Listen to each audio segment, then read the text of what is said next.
Raspberry Beret, written and read by Rich Greenwood. The smell of wet dust kicked up by yesterday's storm was still in the air that morning, and it was tainting the sweet cinnamon scent from the doughnuts on the shop counter.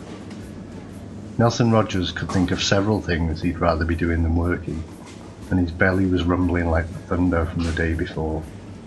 He'd slept in, had missed breakfast, and was eyeing up the fresh batch of doughnuts in front of him like a fox looks at chickens.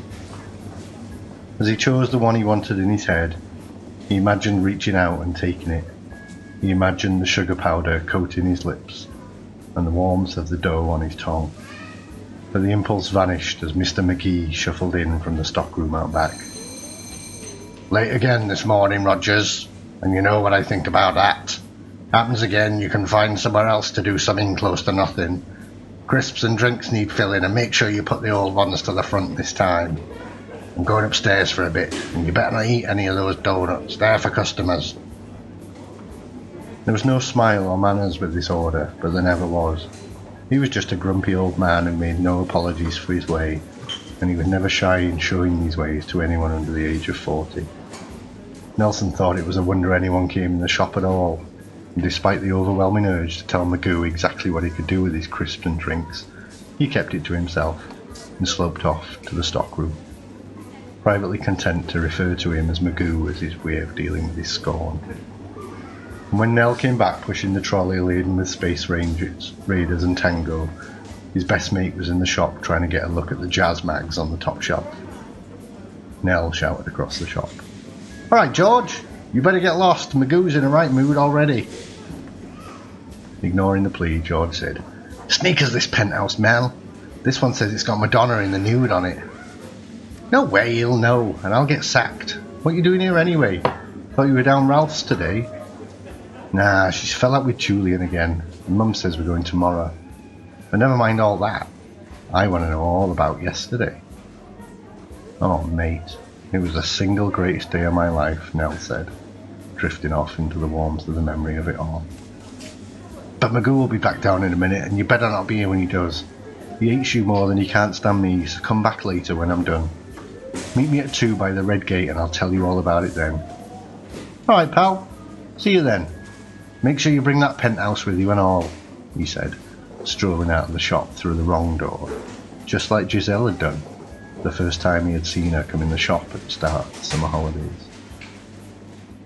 After enduring several more complaints throughout the day from Mr. McGee about his apparently leisurely nature, Nell met George, who was bitterly disappointed that there was no Penthouse magazine in his friend's pocket. "So come on then, this better be good," prompted George, when they'd occupied their usual spot under the bridge. "It was better than good," Nell said. She came in like she'd promised at 2, straight in through the outdoor again like she always does. Magoo gave her the lecture like I knew he would, and she just looked at him with those big brown eyes and said, "Honey, wrong doors are for whores, and I ain't one of those. So you mind your business, and I'll take care of mine. I'm here for this one, and he's taking me for a ride."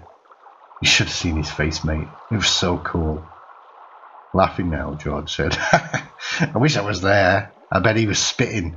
She's got some balls for sure." Nell carried on. "She's got it all, mate, and then some. And when we were on the bike, she asked me if I was going to do her any harm. You believe that?" "As if," said George. "Way she's built, she'd batter you senseless if you tried, but that's the way you like 'em, right?" "Shut up, George. Anyway, I was gutted because it was hammering it down, and I was going to say we'd go another day, but you should have seen her, mate. She had this like fire in her eyes. I just knew it had to be then. We got soaked on the ride, and I thought we were going to be struck by lightning, but we made it to the barn, and it wasn't like we were going to keep our wet clothes on anyway." "Old Man Johnson's barn?" asked George. "Yeah," said Nell. "It's just like being in a movie, mate. Rain sounded so cool on the roof, and the horses were all staring at us the whole time. Bet they thought their house had been invaded by a couple of pigs rolling around in the hay," joked George. "Yeah, probably." "So were you, nervous?" said George. But he meant something else, and they both knew it. "She said I was everything she wanted me to be," said Nell. "And even if that were just to make me feel good on my first time, I wouldn't change a thing, mate, if I got to do it all again.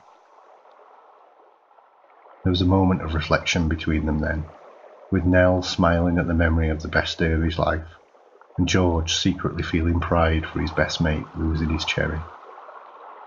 George broke the silence and asked, "So will you get to do it all again? Have you arranged to meet up with her?"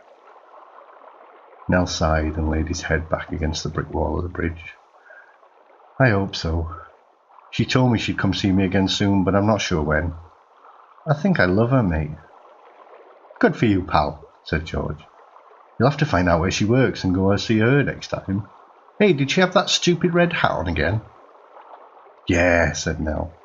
"And she told me where she works, down at the second-hand store, and that's where she got the hat." "All right, just go and see her then," said George. "Yeah, I think I will," said Nell. "It's called a beret, by the way, and she says it's not red. Said some other colour, but I can't remember what. Something about fruit, I think. Come on anyway, let's go. We've got to be home by 4. You coming to mine for tea?" "Now you're talking," said George.